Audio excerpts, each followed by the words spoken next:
Hi guys.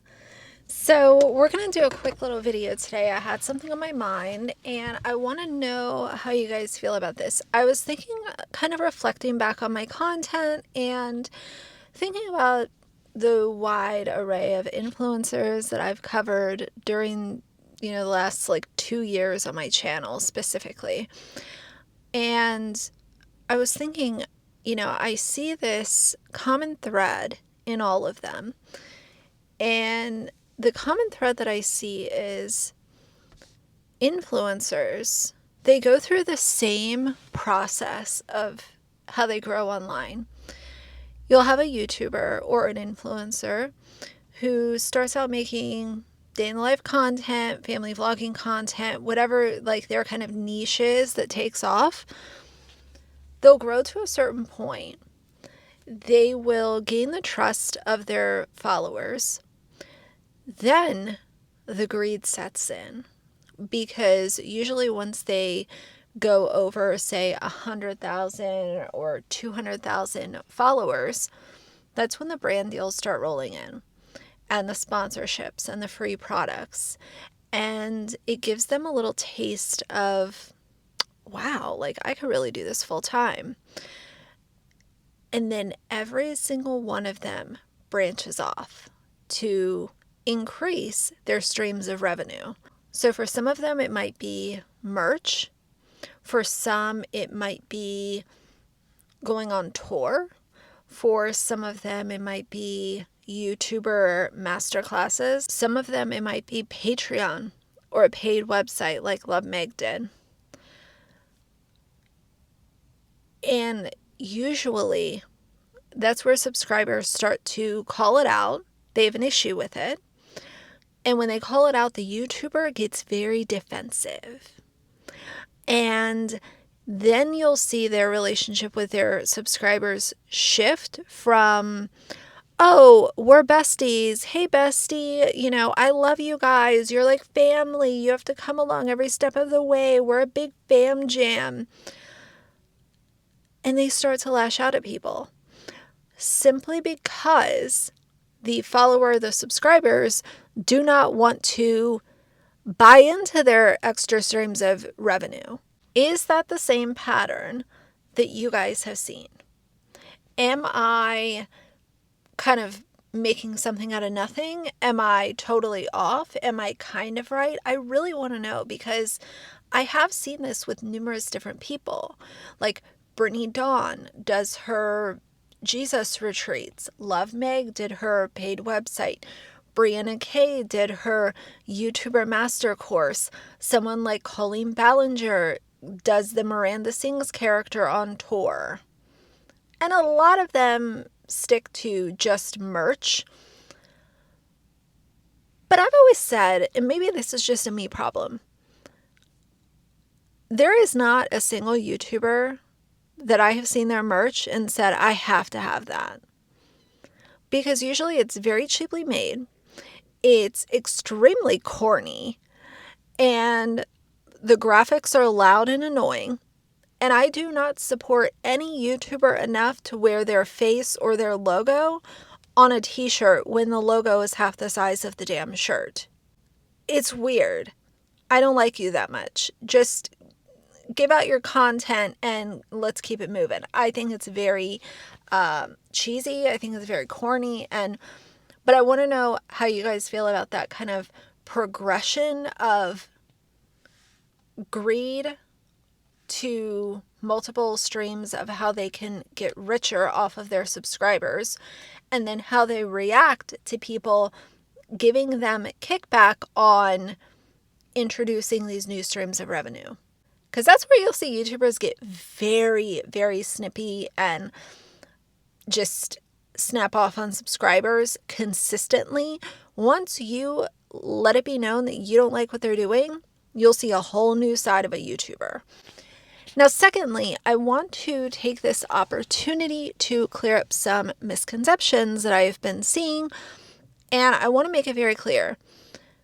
I've been seeing some comments of people saying, why you're still talking about the Dougherty Dozen? I thought you were going to stop covering them. I thought you were going to stop talking about Alicia. First of all, Where did that come from? Where did that rumor come from? I would love to know, because it is not based on fact. It's not based on anything that I've ever said. In fact, I have taken several opportunities to make it very clear that I will continue to cover her, because guess what? Part of my audience is very interested in her and her nonsense. So she is in she's in a rotation of other YouTubers that I talk about, and random influencers, and all of the nonsense that I come across online. When someone leaves comments saying, you said you were going to do so and so, and it's simply not true, I also want to just mention that again in passing, that I realize Alicia Dougherty does not owe me anything.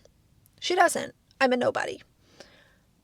But as long as she is still making problematic content, I'm going to continue to talk about it whenever I want to. Whenever I please, I will come on and mention Alicia Dougherty, because she is a public figure. She makes public content on this very same platform, and it just so happens that the content that she makes is extremely problematic at times, and I'm not here to ignore it. I'm very in tune with her and, kind of what she's done over a period of time. And once you're in tune with a specific family vlogger, it's easier to cover them, because you know everything that's happened up until this point, or at least you know a lot of what's happened up until this point. I would stop covering her if she took her kids off social media 100% and got rid of any backdated content that features her children. The reason that I have such a distaste for Alicia is because she does things like this.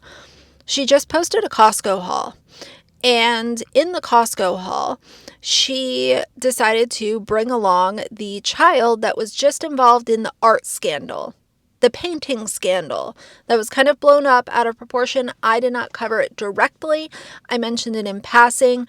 And yes, it's Alicia's fault, but I just didn't feel like for me to bring any more attention to it, so I just didn't talk about it in a dedicated video. She decided to take this kid to Costco to help her buy junk. The fucking paper plates, the plastic utensils, the 800 bottles of water. And what does Alicia do?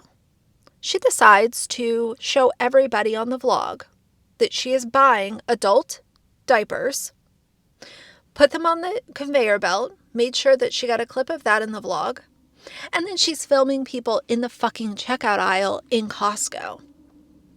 Don't tell me that you have learned or changed anything when you're still putting shit like that in your vlog. Don't do it, because your content is speaking for me.